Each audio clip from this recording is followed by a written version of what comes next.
What happens when the perfect life is built on the perfect lie? For Linda Hayes, she had it all: a sprawling penthouse overlooking the city, a wardrobe filled with the finest couture, and a handsome, self-made millionaire husband, John, who adored her.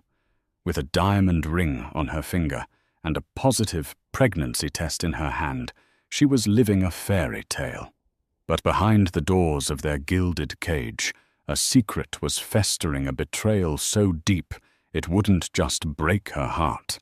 It would threaten to destroy an entire empire.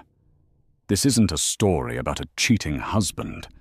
This is the story of how a billionaire father orchestrated the most ruthless, calculated takedown in corporate history to save the one thing he couldn't buy his daughter's soul. Linda Hayes traced the delicate cursive of the invitation with a manicured finger. The Blackwood Foundation Annual Charity Gala.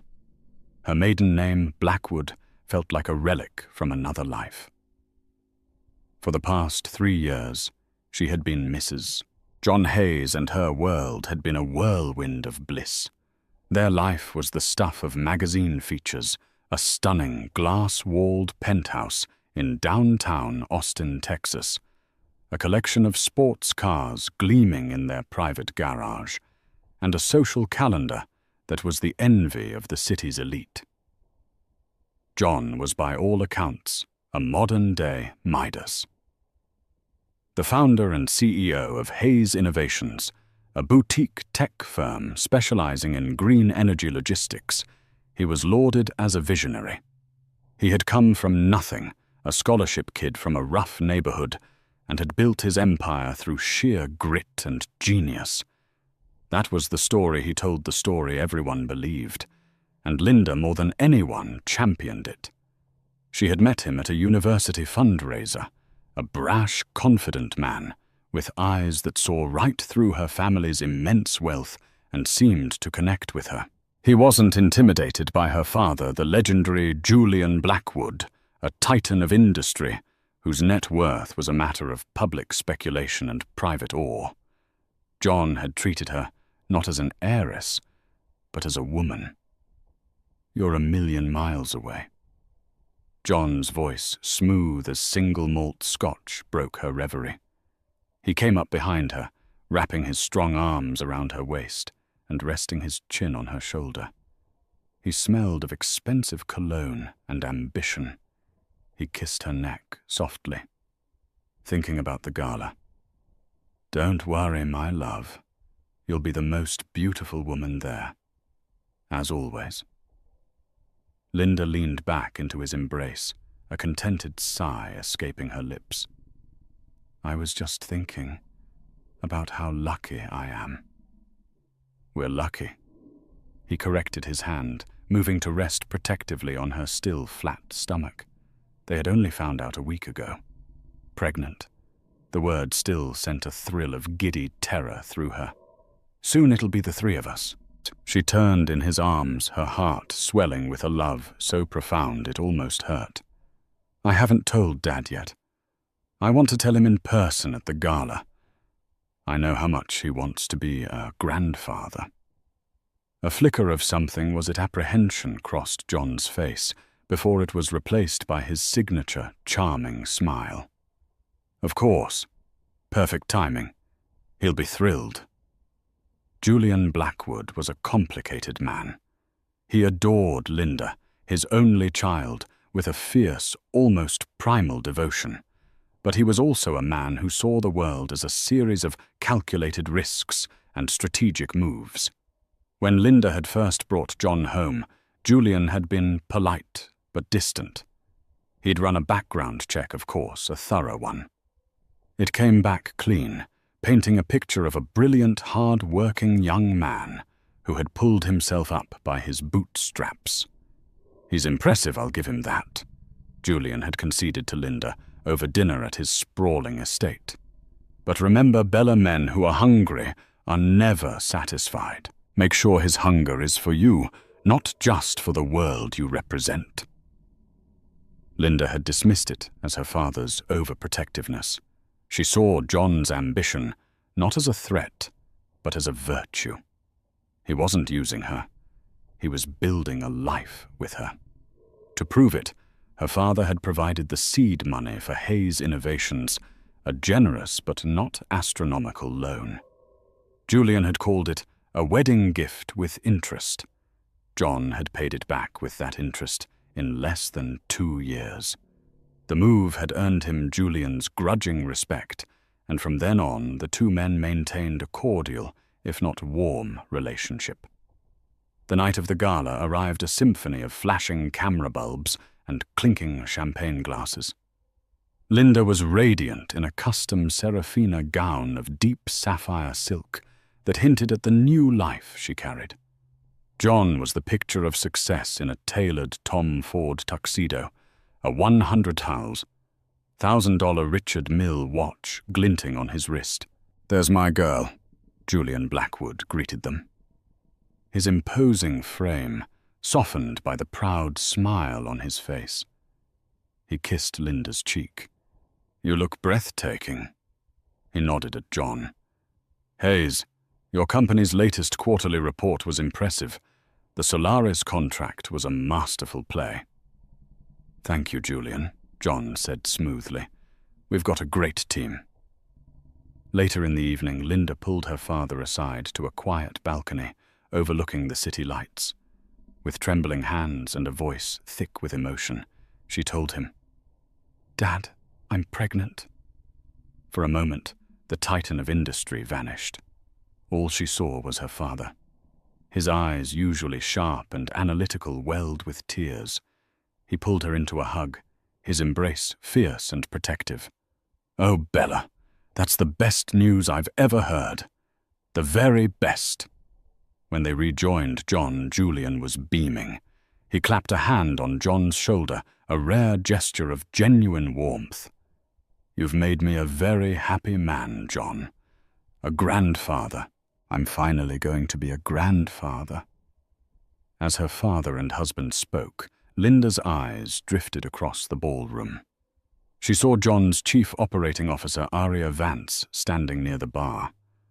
Aria was sharp, beautiful in a cold and angular way, and fiercely intelligent. She was John's right hand, the one he credited with much of the company's operational success. They were a dynamic team. But as Linda watched, she saw Aria raise her glass in a subtle, almost imperceptible toast in their direction. Her lips were curved into a smile, but it didn't reach her eyes. Her gaze, fixed on John, was possessive proprietary. A tiny cold shiver traced a path down Linda's spine. She dismissed it instantly. It was the hormones, the grand emotion of the evening. It was nothing. She was the happiest woman in the world. She had everything a person could ever want, and she was about to lose it all. The weeks following the gala were a blur of morning sickness and nesting instincts. Linda poured her energy into designing the nursery, a sun-drenched room, painted in soft shades of celadon and cream. John was busier than ever. The Solaris contract had apparently opened up a floodgate of new opportunities. He was working late most nights, often flying out for last-minute meetings in Zurich or Singapore. "I'm sorry, my love," he'd murmur into the phone, his voice tired but exhilarated. "This is a crucial phase. It's all for us, for the baby. I'm building a legacy for our family." Linda wanted to believe him. She did believe him. But the little shiver of unease she'd felt at the gala had become a persistent low-level hum of anxiety. He was distant even when he was home. His phone, which used to lie casually on the nightstand, was now perpetually face down or in his pocket. When she once picked it up to pass to him, he snatched it from her hand with a sharp, "I've got it," his reaction far more aggressive than the situation warranted. The first real crack appeared on a Tuesday. John was supposedly in a video conference in his home office. Linda was craving pickles and peanut butter, a cliché she found morbidly amusing. As she passed his office, the door slightly ajar. She heard his voice. It wasn't the commanding tone of a CEO. It was low, intimate, and laced with a warmth she hadn't heard directed at her in months. "No, of course, she doesn't suspect a thing," he was saying. "She's too busy picking out cribs. It's almost pathetic." A soft chuckle followed. "Patience, my love. Just a little longer. The final transfer from Blackwood's Overseas Asset Fund is the key. Once that's integrated, we're untouchable. Phase 2 is complete." Linda froze her hand, gripping the doorframe. Blackwood's Overseas Asset Fund. What was he talking about? Her father had investments everywhere, but John wasn't involved in managing them. "I know I miss you too." John's voice softened further. "This whole doting husband act is exhausting. But thinking about you, about our future, makes it all worth it. I'll see you tomorrow. The usual place." The click of the call ending was like a gunshot in the silent hallway. Linda's heart hammered against her ribs. The usual place. Who was he talking to? It had to be a misunderstanding. A business deal. The "my love" must have been a misinterpretation. But the contempt in his voice when he'd said, "She's too busy picking out cribs," was undeniable. It was aimed directly at her. She backed away from the door, her pickle craving replaced by a nauseating wave of dread. That night in bed, she lay beside him, the space between them feeling like a chasm. She watched the steady rise and fall of his chest and felt like she was lying next to a complete stranger. A few days later, a receipt from the high-end jeweler Cartier fell out of his briefcase as he was rushing out the door. "Can you grab that for me, honey?" he called over his shoulder. She picked it up. A love bracelet. White gold paved with diamonds. Her heart gave a hopeful leap. Was it a surprise for her? An apology for his distance, but the date on the receipt was from 2 weeks ago. He hadn't given her anything. She tucked the receipt into her purse, a cold knot forming in her stomach. Later that day, driven by a suspicion she hated to acknowledge, she did something she had never done before. She logged into their shared credit card account online. She scrolled through the statements, her eyes scanning for anything unusual. And there it was. A charge from the St. Regis Hotel, Monarch Suite, for over $2,000. It wasn't a business trip expense. Those went on the corporate card. This was personal. And it occurred every 2 weeks like clockwork. The latest charge was from the day after John's intimate phone call. The usual place. The pieces were clicking into place, forming a picture so ugly she couldn't bear to look at it. But she had to know. The final piece of the puzzle arrived via a courier. It was a sleek silver gift box addressed to John at their home address. It was from his office, so she thought nothing of it, placing it on his desk. That evening he came home late, looking tired. He saw the box and his expression tightened. "What's this? A delivery from your office?" she said, her voice carefully neutral. He opened it. Inside, nestled on a bed of black velvet, was a set of custom-made cufflinks. They were platinum, shaped like a bull and a bear, the symbols of the stock market. Engraved on the back of each was a tiny initial, an A.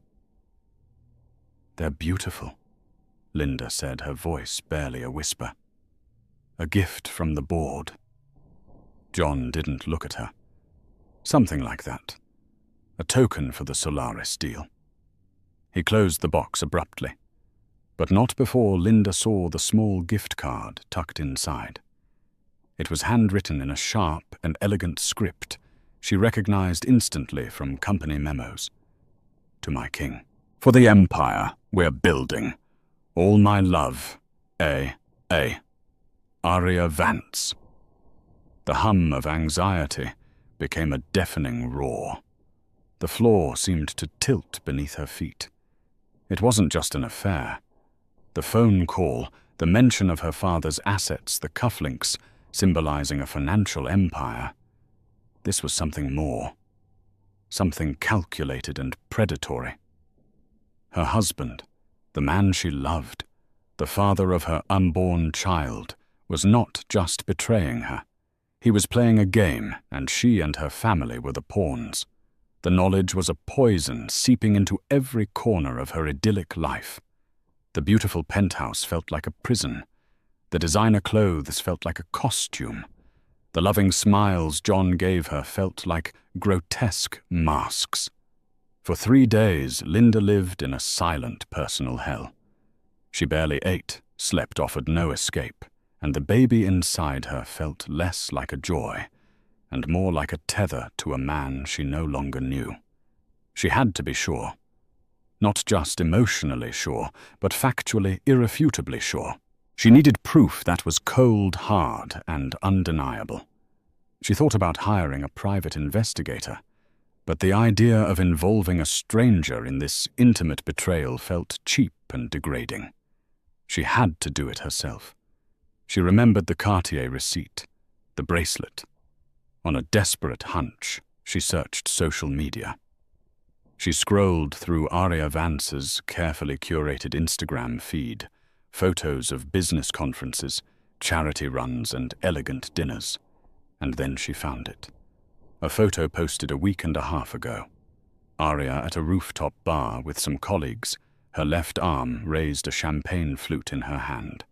And there, gleaming on her slender wrist, was a white gold Cartier love bracelet paved with diamonds. The caption read, "Celebrating a huge win. Some victories are sweeter than others. Feeling loved." The air rushed out of Linda's lungs. It was a brazen public declaration, a trophy. Aria wasn't just the other woman. She was a partner in crime, flaunting her prize. That was it. The final piece of denial crumbled away, replaced by a cold, hard rage. Her grief was still there, a massive, gaping wound in her chest, but the rage was a fire that cauterized it, giving her focus. She decided to confront him, not with screams or tears. That's what he would expect from the emotional, pregnant wife. She would confront him with facts. She waited until Thursday, the day she knew he had his bi-weekly meeting at the St. Regis.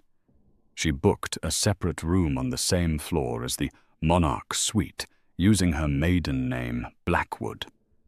She sat in the sterile, impersonal hotel room, the hours ticking by like a slow-motion countdown to an execution. At 7 p.m., she walked down the plushly carpeted hallway and stood before the suite. Her hand trembled as she raised it to knock. She didn't knock. Instead, using the master keycard she'd acquired from a hotel manager who owed her father a significant favor, she let herself in. The scene that greeted her was one of obscene domesticity. 2 champagne flutes on the coffee table, a woman's blazer, Aria's, draped over a chair, and from the bedroom she could hear their laughter. She walked to the bedroom doorway and stood there, a silent spectre at their feast. They were lying in bed, tangled in the sheets, watching television. John was shirtless, his arm draped around Aria, who was wearing one of his dress shirts. They looked comfortable, settled, like this was their reality, and Linda's home was the temporary stage. They didn't notice her at first, and then Aria's eyes flickered towards the door. Her laughter died in her throat. Her face went pale. She nudged John. John turned a lazy smile on his face that vanished the instant he saw her. He sat bolt upright, the sheets pooling around his waist. "Bella, what are you doing here?" Linda's voice was eerily calm, devoid of the hysteria he was clearly bracing for. "I believe the question is, what are you doing here, John?" He started to scramble for an excuse, his brain, usually so quick, seizing up. It's a business meeting." Arya was feeling unwell. I was just... Stop. Linda's voice was sharp as shattered glass. Just stop lying. I'm so tired of your lies. She stepped into the room, her gaze sweeping over the scene with cold disgust. She looked at Arya, who was now clutching the sheet to her chest, her eyes wide with a mixture of shock and defiance. "The Cartier bracelet looks lovely on you, Arya," Linda said, her voice dripping with ice. "A token for the Solaris deal, was it? Or was it for helping my husband systematically plan to defraud my father?" John's face went white. This was not the simple discovery of an affair he might have been able to manage. "Bella, you don't understand." "Oh, I understand perfectly," she retorted, taking another step forward. "I understand the late nights, the business trips, the hushed phone calls. I understand the plan to leverage Blackwood's overseas asset fund." "What is phase 2? "John, is that when you finally drain enough of my family's money that you don't need the pregnant wife anymore." The color drained from his face. He was utterly exposed. The charming mask fell away, and for the first time, Linda saw the real John Hayes. There was no remorse in his eyes, no shame, only cold, hard fury at being caught. "So you figured it out," he sneered, his voice turning ugly. "The poor little rich girl finally put 2 and 2 together. What are you going to do? Run crying to Daddy?" Arya, seeing her chance, found her voice. "Frankly, Linda, you should be thanking me. I'm the one who made this company what it is. I'm the brains behind the strategy. John brought the access and I brought the talent. You just brought the bank account." The cruelty of their words was a physical blow, but the rage inside Linda burned brighter. "The bank account you seem so desperate to get your hands on," Linda said, her eyes locking onto John's. "You came into my life with nothing. I loved you. I believed in you. I defended you to my own father. I am carrying your child. A child that secures the dynasty." John shot back, his voice venomous. "An heir. It's a role you were born to play, Linda. Don't act so surprised that this was always a transaction." A transaction? That single word shattered the last vestiges of love she had for him. It wasn't just a betrayal. It was a negation of their entire life together. Their love, their marriage, their future family.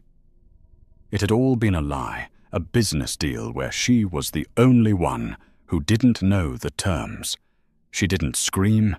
She didn't cry. She simply turned her back on them. As she walked out of the room, her spine straight and her head held high, she said, "You are right about one thing, John. I am going to run to my daddy, and you have absolutely no idea what you've just unleashed." She closed the door to the monarch suite behind her, leaving the ruins of her marriage in her wake. The unveiling was complete. Now the reckoning would begin. The drive from Austin to her father's estate in the hill country was a blur of rain-streaked highways and tear-filled eyes. Linda drove on autopilot, the conversation from the hotel room playing on a torturous loop in her mind. A transaction. It was always a transaction. The words were acid, eating away at the foundations of her reality. She arrived at the sprawling limestone gates of the Blackwood estate well after midnight. The security chief, a man who had known her since she was a little girl, let her through without a word, his concerned expression saying everything. She parked the car and walked into the grand, silent house. A single light was on in her father's study. Julian Blackwood was sitting in his large leather chair, a glass of amber liquid untouched on the table beside him. He looked up as she entered, and the book he was reading fell to the floor. His face, usually a mask of control, crumpled with worry at the sight of her. She was pale, her eyes red and swollen, her sapphire gala dress now looking like a sad, wrinkled costume from a life that had ended hours ago. She didn't have to say a word. He stood up and wrapped his arms around her, and the dam of her composure finally broke. She sobbed into his chest, great shuddering gasps of grief and rage, mourning the man she thought she had married and the life she thought she had built.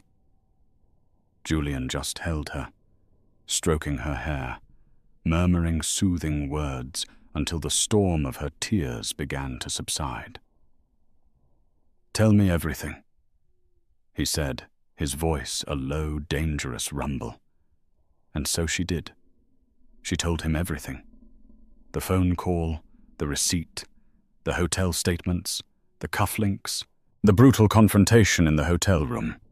She repeated John and Arya's words, their contempt, their admission of a larger plan involving his assets. As she spoke, she watched a transformation occur in her father. The concerned parent receded, and the ruthless architect of a global empire emerged. His eyes turned to steel. The lines on his face hardened.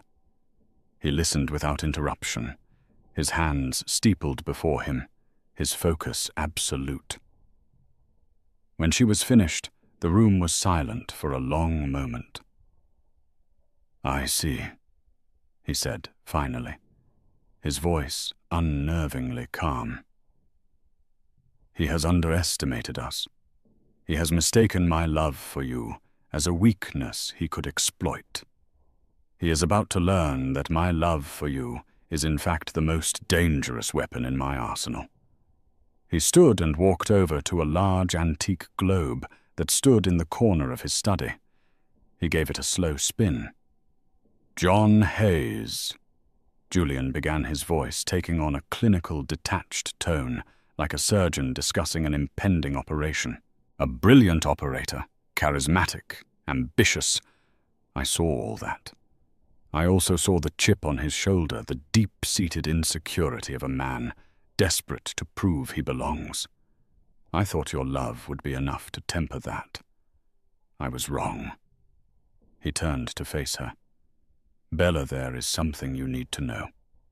When John came to me for the seed money for Hayes Innovations, I didn't just give him a loan."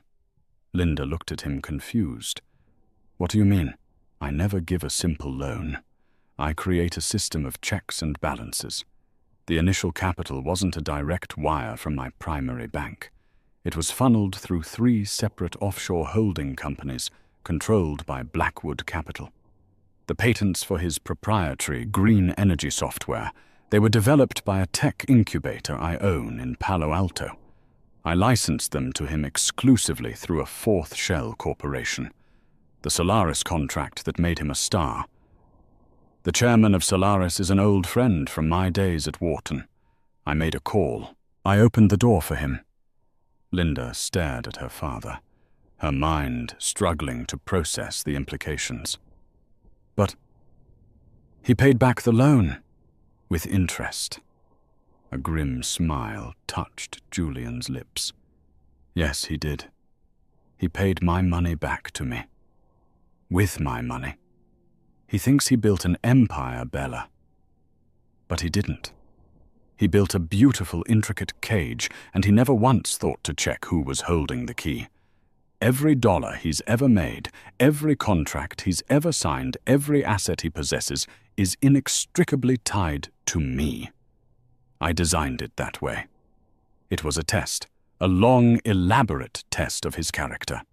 And tonight, he has given me the final results. He has failed spectacularly." Linda felt a dizzying sense of vertigo. The self-made millionaire, the visionary who had built his company from scratch, it was all an illusion, a carefully constructed narrative, authored and directed by her father. "So when he talks about Phase 2 and integrating my overseas assets," she began, "he is referring to a final investment tranche I was preparing to make." Julian finished for her.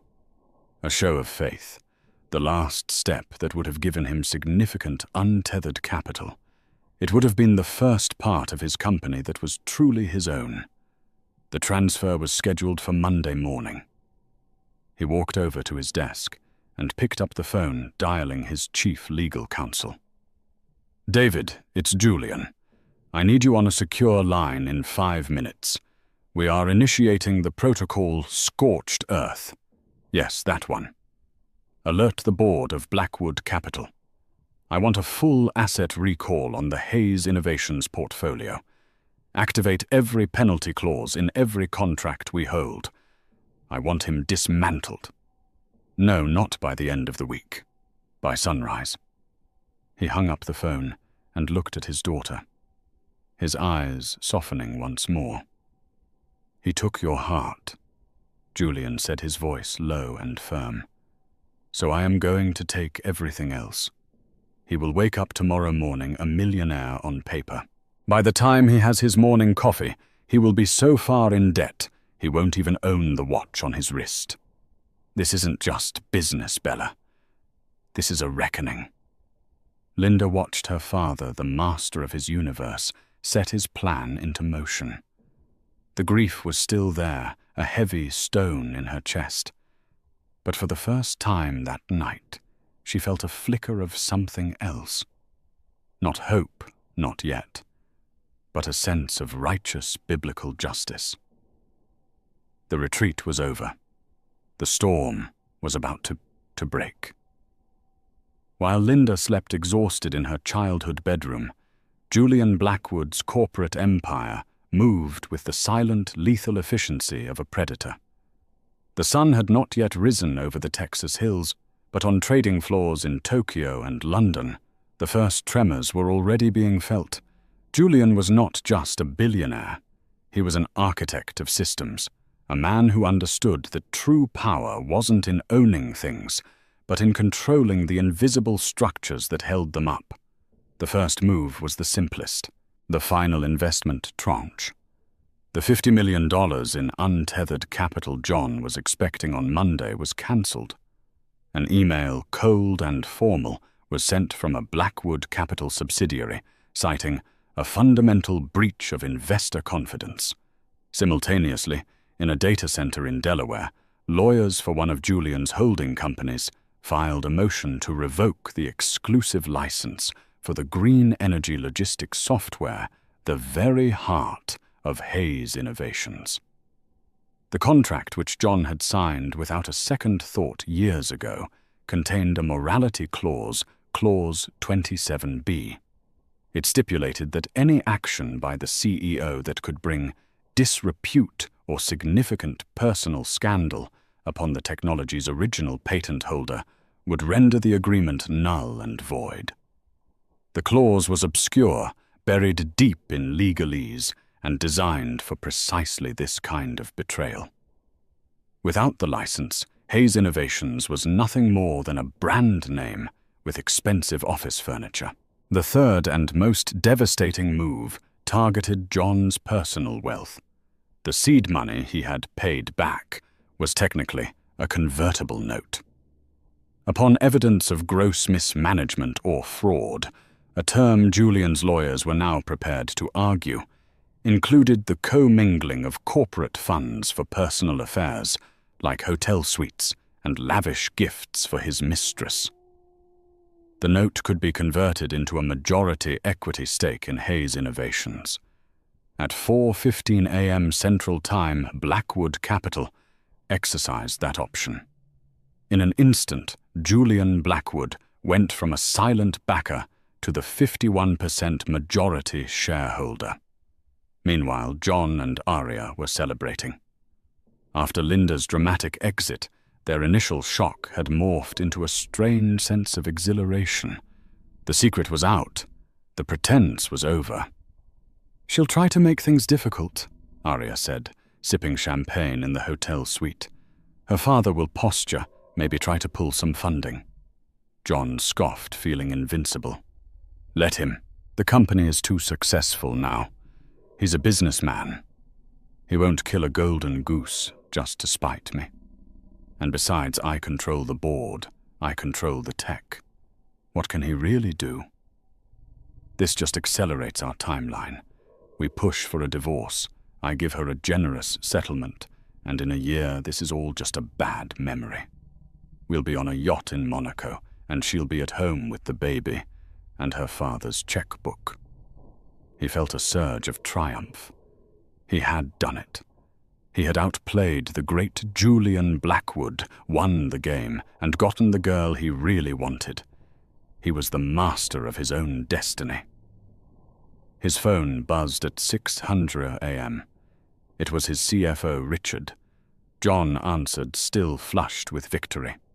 "Richard, it's early." "John, we have a problem." Richard's voice was panicked. "A big one. The Series C funding from the Blackwood sub-fund. It's been pulled. I just got the wire rejection notice." John sat up. "What? That's impossible. The deal was locked. And that's not all." Richard continued, his voice trembling. "I just got a notification from our legal department. We've received a cease and desist. It's regarding our core software patent. They're revoking our license, effective immediately." The blood drained from John's face. "Revoking? They can't do that." "They can, John. There was a morality clause, and... Oh God, John, the initial seed investment. It was a convertible note. They've just exercised their option. Blackwood Capital now owns 51% of Hayes Innovations." John dropped the phone. The room started to spin. The golden goose wasn't just being killed. It was being dissected with surgical precision. He had never owned it at all. Arya looked at him, her confident smirk faltering. "John, what is it? What's wrong?" He couldn't speak. He just stared at her, the horrifying reality crashing down on him. Every triumph, every success, every dollar he had ever made was a gift from the man he had just betrayed. And the gift was being taken back. The final blow came not from a lawyer, but from the valet at the St. Regis. When John, shell-shocked and desperate, tried to leave, he was stopped at the front drive. His custom black Ferrari, a symbol of his self-made status, was being hitched to a tow truck. "Sorry, Mr. Hayes," the valet said, avoiding eye contact. "The car is registered to a corporate leasing company. They just sent a repossession order. Said you missed a payment." John stared at the car, his car being towed away, like common scrap. It wasn't just an asset being seized. It was his identity being dismantled piece by piece in public. He finally understood. Julian Blackwood wasn't posturing. He wasn't negotiating. He was erasing him. The speed of the collapse was breathtaking. What took John Hayes years to build, Julian Blackwood dismantled in less than 3 hours. By 9:00 a.m., when the New York Stock Exchange opened, the name John Hayes was already poisoned. An emergency board meeting for Hayes Innovations was called for 10:00 a.m. John, still technically the CEO, raced to the gleaming downtown office tower, his mind a maelstrom of denial and rage. He was locked out. His keycard flashed red. Access denied. When he tried to argue with the security guard in the lobby, 2 stern-faced men in dark suits appeared and informed him that as per the new majority shareholders' directive, he was not permitted on the premises. He stood on the sidewalk, humiliated, as the employees he had hired, mentored, and ruled over, walked past him, their eyes averted, whispering amongst themselves. He called Arya. "They've locked me out," he yelled into the phone. "They can't do this. John, it's over." Arya's voice was cold, pragmatic. The we and us from the night before had vanished. "I just got a call from Julian Blackwood's legal team. They're dissolving the company and absorbing the viable assets, including the Solaris contract, into a new subsidiary of Blackwood Capital." They offered me a position, a very generous one. John was stunned into silence. You're taking it. I'm a businesswoman, John. I built the operational strategy for this company. That has value. Your value was your connection to the Blackwoods. You severed that connection. You have nothing left to offer. After everything, he sputtered. We did this together. No, she corrected him, her voice utterly devoid of emotion. You used Linda. I used you. The difference is my benefactor is still solvent. I'm sorry, John. This is just business. She hung up. The betrayal from Arya was, in its own way, as profound as the one he had inflicted on Linda. He had believed they were partners, a power couple ready to take on the world. He now realized he was just a stepping stone for her, too. His phone buzzed again. It was his private banker from J.P. Morgan Chase. Mr. Hayes, I'm calling to inform you that your personal and investment accounts have been frozen.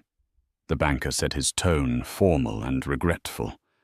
A lien has been placed on all your assets by Blackwood Capital to cover outstanding debts and penalties related to the dissolution of your partnership agreement.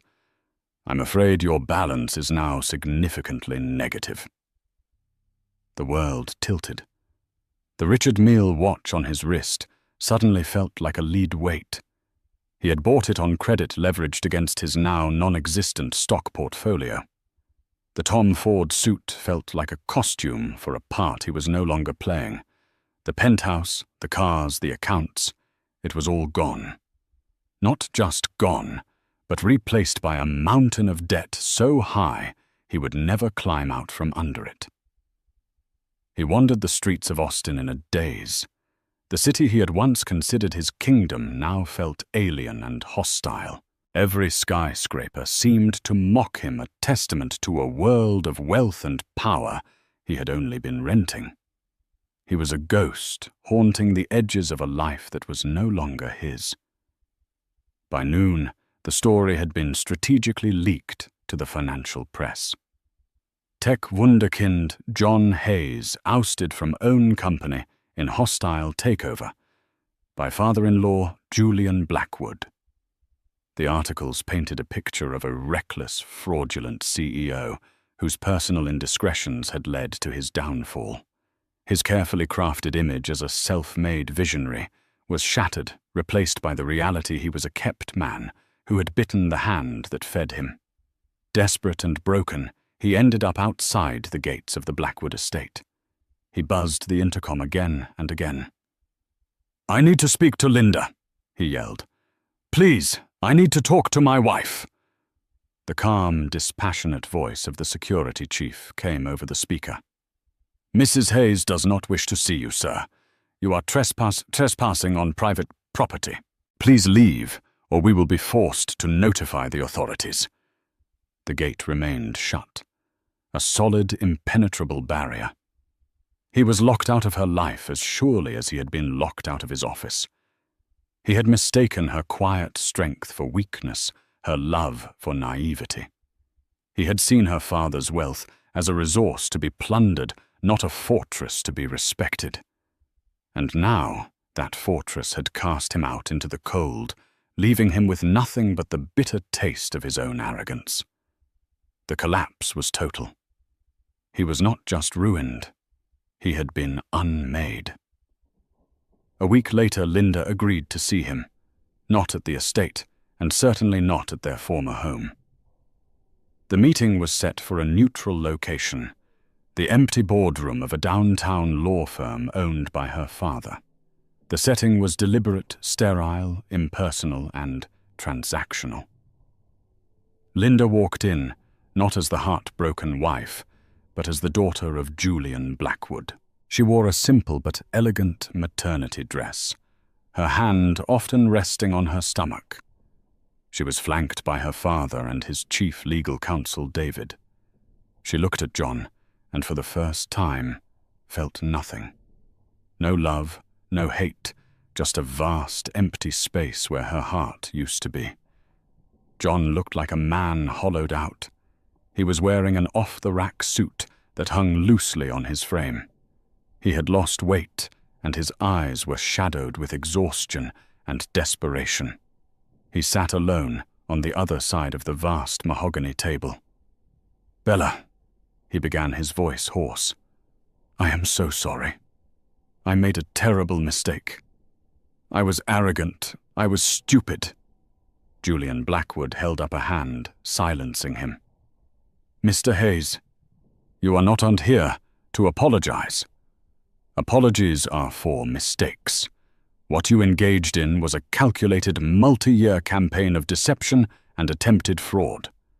We are here to discuss the terms of your departure from my daughter's life." David the lawyer slid a thick stack of papers across the table. "This is a divorce settlement and a non-disclosure agreement. You will sign it. In it, you will relinquish all claims to any marital assets, which, as you know, are now non-existent. You will also relinquish all parental rights to the unborn child."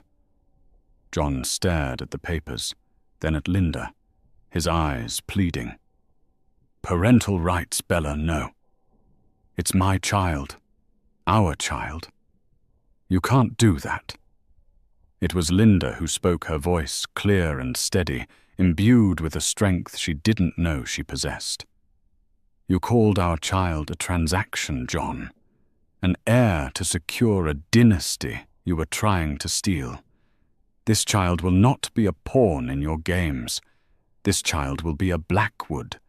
It will know love, honesty, and integrity. It will know nothing of you." "I'll fight it," he threatened, a flicker of his old arrogance returning. "Fight it with what?"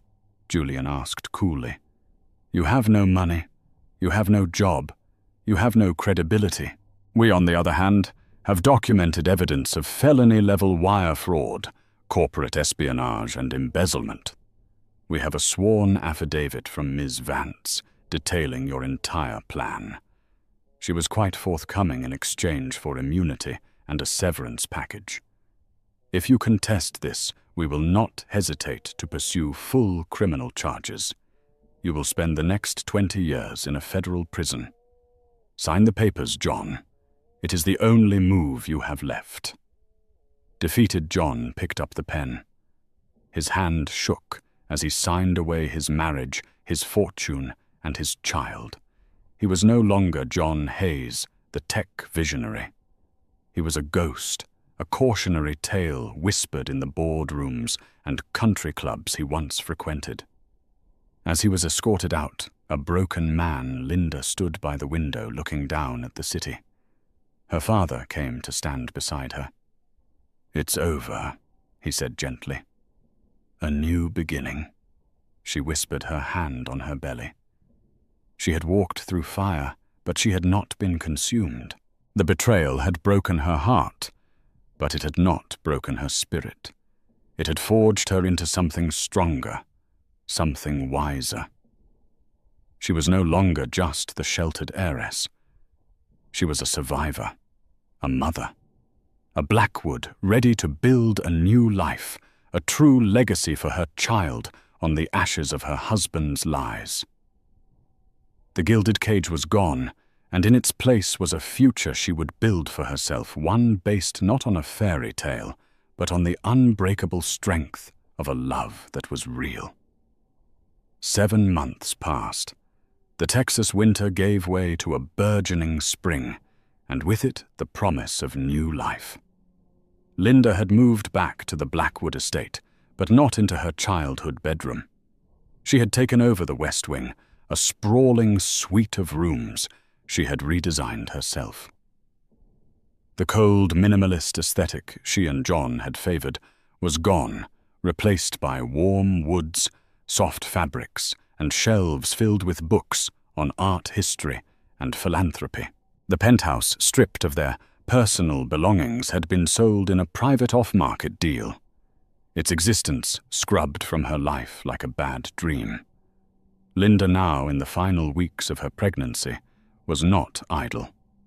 She had taken an active executive role in the Blackwood Foundation, the charitable arm of her father's empire. The woman who once spent her days at luncheons and gallery openings now spent them poring over grant proposals for pediatric hospitals and educational startups. The betrayal had awakened a part of her she never knew existed. Her father's sharp intellect and an insatiable desire to build something meaningful, something real. One afternoon, her driver was taking her back from a meeting in the city. A sudden downpour had snarled traffic, forcing them to take a detour through a less glamorous part of town. As they waited at a red light, Linda's gaze drifted to the entrance of a mid-range hotel, its porte cochere offering scant protection from the driving rain. A valet in a cheap, ill-fitting red jacket was jogging towards an arriving car. He slipped on the wet pavement, catching himself before he fell, a look of weary frustration on his face. As he straightened up, the light from a street lamp illuminated his features. It was John. The change was shocking. The razor-sharp ambition in his eyes had been replaced by a dull, hollowed-out resignation. His designer suits were gone. His expensive watch was gone. His confidence was gone. He was just a man in a cheap uniform, working for tips in the rain. As he took the keys from the driver, his eyes flickered towards the street, and for a brief, horrifying moment, they met Linda's through the tinted window of her Rolls-Royce. Recognition dawned, followed by a wave of profound, soul-crushing shame. He looked away instantly, his shoulders slumping, a ghost haunted by the life he had thrown away. Linda felt a single cold pang, not of pity but of closure. He was no longer a monster in her memory. He was just a small, sad man. As for Aria Vance, her fate was a different kind of prison. Julian, in a move of cold pragmatism, had kept his word. She was given a senior position at the new Blackwood Capital subsidiary that absorbed Hayes Innovations' assets. She had her high salary, her corner office, her title. But she had no power. She was watched, her every decision scrutinized. She was a brilliant mind in a gilded cage, forever marked as disloyal, a tool to be used, but never trusted. Her ambition had won her a seat at the table, but she would never be allowed to forget that she was dining on scraps forever, in the shadow of the man she helped John try to destroy. Later that evening, Linda was in her father's study, a cup of chamomile tea in her hands, as they discussed a new wing for the Austin Children's Hospital the foundation was funding. "The architects sent the final schematics," Julian said, passing a tablet to her. "Your notes on natural light integration were brilliant. They've incorporated all of it." "It's for the children," Linda said softly. "They deserve to have a place that feels hopeful." Julian looked at his daughter, his heart swelling with a pride that was deeper than any business deal he had ever closed. He saw the woman she had become, resilient, intelligent, and compassionate. The ordeal had stripped away her naivety, but had revealed a core of pure steel. "You've found your calling, Bella," he said, his voice thick with emotion. "You are more than just my heir. You are my partner. This foundation, this legacy, it's yours now to shape and grow. I'm building a world I want my son to be proud of." She replied, her hand resting on the curve of her stomach. "A world where strength is measured by kindness and success is measured by what you give, not what you take." 2 weeks later, the call came in the middle of the night. The birth was long and difficult, a final crucible of pain before the dawn. But as the first rays of morning light streamed into the hospital room, a new life entered the world with a strong, healthy cry. The nurse placed the baby boy in Linda's arms. He was perfect. He had her dark hair, and when he finally opened his eyes, they were the same sharp, intelligent blue as her father's. Julian stood by the bedside, the imposing titan of industry, completely undone, tears streaming down his face as he looked at his grandson. "Have you thought of a name?" he asked, his voice barely a whisper. Linda looked down at the tiny, perfect face of her son, a wave of love so fierce and protective washing over her that it left her breathless. This was her purpose. This was her future. This was her victory. "His name is Leo," she said, her voice clear and strong. "Leo Julian Blackwood. A lion for the fight he has in him. And Julian for the man who taught me how to win." In the end, John Hayes didn't just lose his fortune. He lost his identity, erased by the very power he sought to control. Linda, forged in the fires of betrayal, emerged not as a victim, but as a matriarch in the making, ready to protect her child and her family's true legacy. Her story is a powerful, gut-wrenching reminder that integrity is the one currency that can't be bought, and that the fiercest love is often the most dangerous weapon. If this story of resilience, justice, and the ultimate triumph of family resonated with you, please show your support by hitting that like button and sharing this video with someone who needs to hear it. Don't forget to subscribe and click the notification bell so you don't miss our next story. And now we want to hear from you. What would you have done in Linda's shoes? Let us know in the comments below. Thank you for listening.